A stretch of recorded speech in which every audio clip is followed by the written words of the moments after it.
জীবনে না করিলাম বন্দেগি, গুনাহ করে কাটাইলাম জিন্দেগি। সকলেরই দরজা হইতে ফিরিয়া তোমারি দরজায় রইলাম পড়িয়া। পয়গম্বরে মুসা নবী আল্লাহর কাছে দোয়া করতে, ওই ব্যক্তি দোয়া করতেছে না, আল্লাহ তুমি আমার জীবনের সব গুনাহ মাফ করে দাও। ওই ব্যক্তির গুনাহ মাফ করে দিলেন, সাথে সাথে বৃষ্টি এসে গেল। সুবহানাল্লাহ। পয়গম্বরে মুসা নবী বললেন, আল্লাহ ওই ব্যক্তি তো আমাদের জামাত থেকে বের হয় নাই, তাহলে বৃষ্টি এলো কিভাবে? আল্লাহ বললেন, আমি আমার ওই বান্দার জীবনের সব গুনাহ মাফ করে দিছি। সুবহানাল্লাহ। তাকবীর মে कलमा में नमाज़ों में अज़ा में हाय नाम इलाही से मिला नाम मोहम्मद, हाय नाम इलाही से मिला नाम मोहम्मद। तौफीक से होती है ये नियामत की खजीना, हर मर्द के ताकत किया उर्हे निशाना, हर मर्द के ताकत किया उर्हे निशाना। ए दुनिया मिस गोले बाई शुधुई आशार खेला घर, চোখ বুঝিলে দেখবি রে মনকে আপনার কে বাপর। কোথা থেকে আগমন, কোথা যেতে হবে রে, কে আনিল কি কারণে জানা নাই ভবেতে। নদী পথে নৌকা চালাও ও মাঝি ভাই, বেলা ডোবার আগে আমি উপার যেতে চাই। বেলা ডুবে গেলে রে আর উঠে না, মেলা ভেঙ্গে গেলে রে আর জমে না। মরণ থেকে যতই পালাও মরণ তোমায় লইবে গিরি, যদিও সুদূর আকাশ পর মিটাও সে তাই লাগিয়ে সিঁড়ি। আইনা মা তাকুনু ইউদরিকুমুল মাউতু ওয়ালাউ কুনতুম ফি বুরুজিন মুশাইয়াদা। আলহামদুলিল্লাহ। ঐতিহ্যবাহী কবরবাসী রুহের মাগফিরাত কামনায় স্থান কুতুবপুর জৈনুদ্দিন ব্যাপারীকান্দি মসজিদ সংলগ্ন দ্বিতীয় বার্ষিক ওয়াজ ও দোয়ার মাহফিল।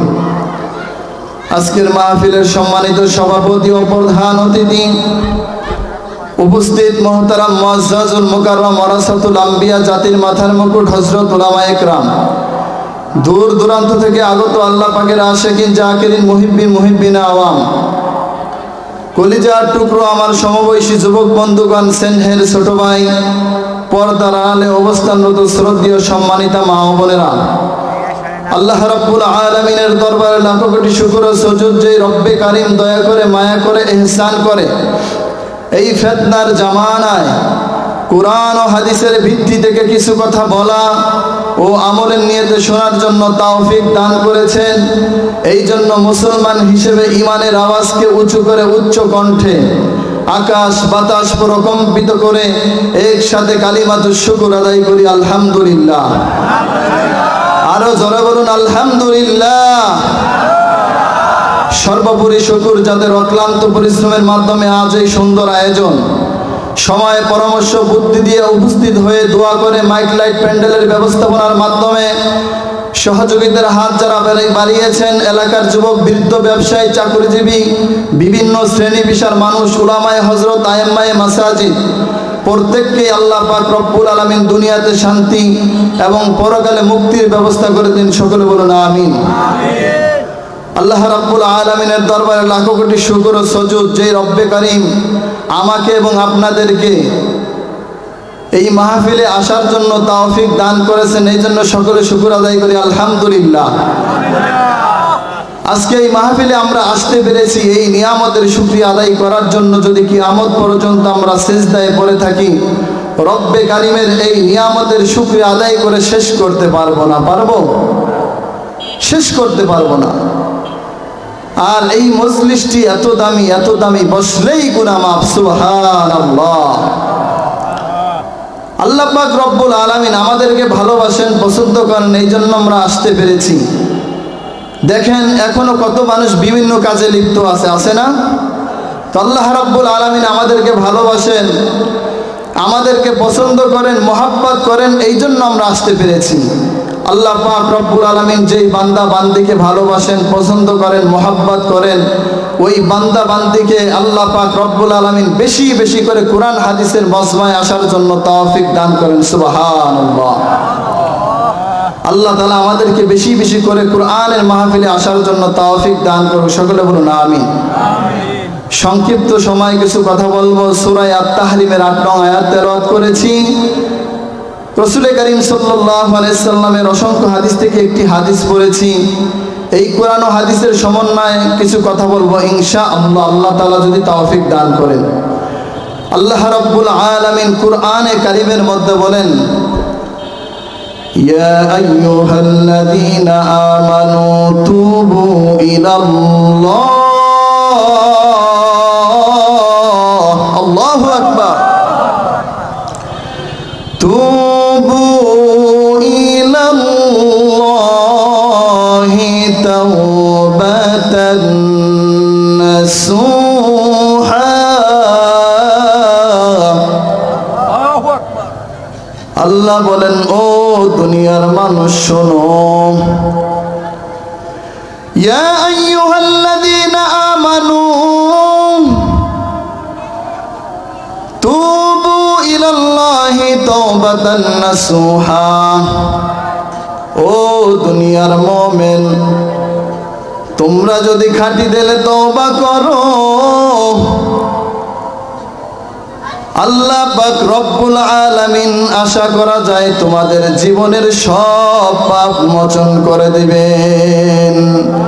বাদশাহ জুরমে মারা দরগুজার, মা গুনাহগারি মতো আমুজগার, তূনে গুগারি ও মা বদ কর দায়ে, জুরমে বে আন্দাজ বে হাদ কর দায়ে।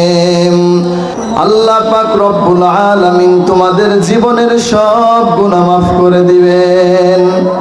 ভালোবেসে কি করবেন? জীবনের সব গুনাহ মাফ করে দিবেন। শুধু গুনাহ মাফ করবেন না, ওয়ায়ুদখিলাকুম জান্নাতিন তাজরি মিন তাহতিহাল আনহার।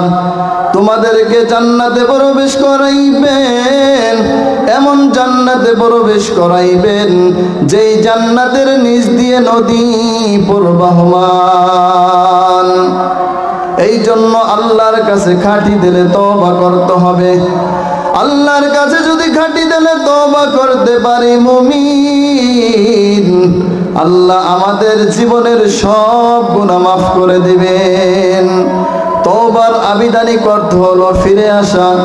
কি ফিরে আসা? গুনাহ থেকে ফিরে আসা। হযরত আলী রাদিয়াল্লাহু তাআলা আনহুকে জিজ্ঞাসা করা হলো, তওবা কাকে বলা হয়? তওবা কি জিনিস?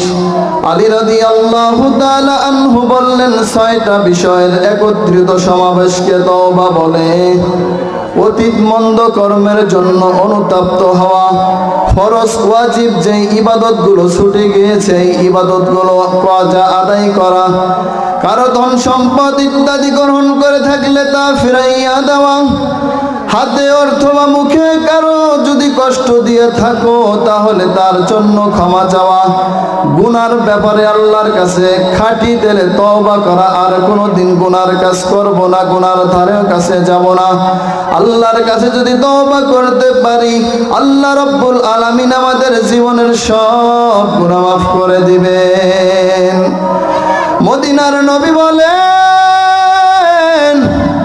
মুমিন ব্যক্তি গুনাহকে এমন মনে করে যেমন যেন সে পাহাড়ের নিচে বসা, যে কোনো মুহূর্তে পাহাড় ধসে পড়তে পারে, তাই না? আর গুনাহগার ব্যক্তি গুনাহকে এমন মনে করে যেমন তার নাকের ডগায় একটা মাছি বসলো আর ওই মাছিটি তাড়িয়ে দিল, গুনাহকে গুনাহই মনে করে না। আল্লাহ রাব্বুল আলামিন সাত আসমান থেকে প্রথম আসমানে এসে বলে, ও আমার বান্দা, কত গুনাহ করছো, আমার কাছে চাও, আমি আল্লাহ তোমাদের জীবনের সব গুনাহ মাফ করে দেব। পয়গম্বর মুসা আলাইহিস সালাতু ওয়াস সালামের জামানায় দুর্ভিক্ষ দেখা গিয়েছে, অনেক দিন যাবত বৃষ্টি হয় নাই। পয়গম্বর মুসা আলাইহিস সালাতু ওয়াস সালামের উম্মতরা বললেন, পয়গম্বর আপনি একটু আল্লাহর কাছে দোয়া করেন বৃষ্টির জন্য। পয়গম্বর মুসা আলাইহিস সালাতু ওয়াস সালাম 70,000 উম্মতকে নিয়ে একটি মাঠের মধ্যে সীমাবদ্ধ হয়ে নামাজ আদায় করলেন। নামাজ আদায় করার পরে বৃষ্টির জন্য দোয়া করলেন, কিন্তু বৃষ্টি না এসে রোদের তীব্রতা আরো বেড়ে গেল। পয়গম্বর মুসা আলাইহিস সালাতু ওয়াস সালাম আল্লাহ রাব্বুল আলামিনকে বললেন, ও দয়ার মালিক, বৃষ্টির জন্য দোয়া করলাম কিন্তু বৃষ্টি না এসে রোদের তীব্রতা বেড়ে গেল, কারণ কি? আল্লাহ রাব্বুল আলামিন বললেন, ও হে আমার নবী, তোমাদের মধ্যে এমন পাপিষ্ঠ ব্যক্তি আছে, যতদিন তোমাদের মধ্যে থাকবে ততদিন আমি আল্লাহ তোমাদের মধ্যে বৃষ্টি প্রদান করব না। পয়গম্বর মুসা আলাইহিস সালাতু ওয়াস সালাম এই ঘোষণার পরে ঘোষণা করে দিলেন, কে আছো এমন পাপিষ্ঠ ব্যক্তি, আমাদের জামাত থেকে বের হয়ে যাও, তোমার কারণে আমাদের অনেক কষ্ট হইতেছে, আমাদের জামাত থেকে বের হয়ে যাও। এই ঘোষণা করে দেওয়ার পর ওই ব্যক্তি ডানে তাকায়, বামে তাকায়, আর পিছনে তাকায়, আর মনে মনে বলে, 40 বছর যাবত আমি আল্লাহর নাফরমানি করেছি, এমন কোন গুনাহ নাই আমি করি নাই। আয় আল্লাহ, আমি যদি এখন থেকে উঠে যাই, সমস্ত মানুষ আমাকে চিনে ফেলবে, আমি যুগ শ্রেষ্ঠ নাফরমান। আর যদি আমি এখানে বসে থাকি তাহলে আমার কারণে সমস্ত মানুষের কষ্ট হবে। ও দয়ার মালিক, এমন কোন গুনাহ নাই আমি করি নাই, আমার গুনার কারণে আমার হাত না পাক, আমার গুনার কারণে আমার জিহ্বা না পাক, আমার গুনার কারণে আমার অন্তর না পাক। আমার গুনার কথা যদি আমার এলাকার কেউ জানতো, ঘৃণায় আমাকে সালাম দিত না। আমার গুনার কথা যদি আমার মা বাবা জানতো, ঘৃণায় আমার সাথে আর কোনোদিন কথা বলতো না। আমার গুনার কথা যদি আমার স্ত্রী জানতো, আমার স্ত্রী আমার থেকে আলাদা হয়ে যাইত। আমার গুনার কথা যদি আমার ছেলে মেয়ে জানতো, আমাকে আর কোনোদিন আব্বু বলে ডাক দিত না। ও দয়ার মালিক, আয় আল্লাহ, তুমি আমার জীবনের সব গুনাহ মাফ করে দাও। গুনাহ যদি মাফ নাই করো ওই জাহান্নামের আগুন তো সহ্য করতে পারবো না, যেই জাহান্নামের আগুন গুনাহগারদের জন্য নির্মাণ করা হয়েছে, যেই জাহান্নামের আগুন কাফেরদের জন্য নির্মাণ করা হয়েছে। আয় আল্লাহ, তুমি আমার জীবনের সব গুনাহ মাফ করে দাও। এ জীবনে না করিলাম বন্দেগি, গুনাহ করে কাটাইলাম জিন্দেগি। সকলেরই দরজা হইতে ফিরিয়া তোমারি দরজায় রইলাম পড়িয়া। পয়গম্বর মুসা নবী আল্লাহর কাছে দোয়া করতে, ওই ব্যক্তি দোয়া করতেছে না, আল্লাহ তুমি আমার জীবনের সব গুনাহ মাফ করে দাও। ওই ব্যক্তির গুনাহ মাফ করে দিলেন, সাথে সাথে বৃষ্টি এসে গেল। সুবহানাল্লাহ। পয়গম্বর মুসা নবী বললেন, আয় আল্লাহ, ওই ব্যক্তি তো আমাদের জামাত থেকে বের হয় নাই, তাহলে বৃষ্টি এলো কিভাবে? আল্লাহ বললেন, আমি আমার ওই বান্দার জীবনের সব গুনাহ মাফ করে দিছি। সুবহানাল্লাহ। আত-তাইবু মিনাদ যামবি কামাল্লা যামবালা, গুনাহ থেকে তওবাকারী তার নাই যার কোনো গুনাহই নাই। এই জন্য আল্লাহর কাছে খাঁটি দিলে আমরা তওবা করব।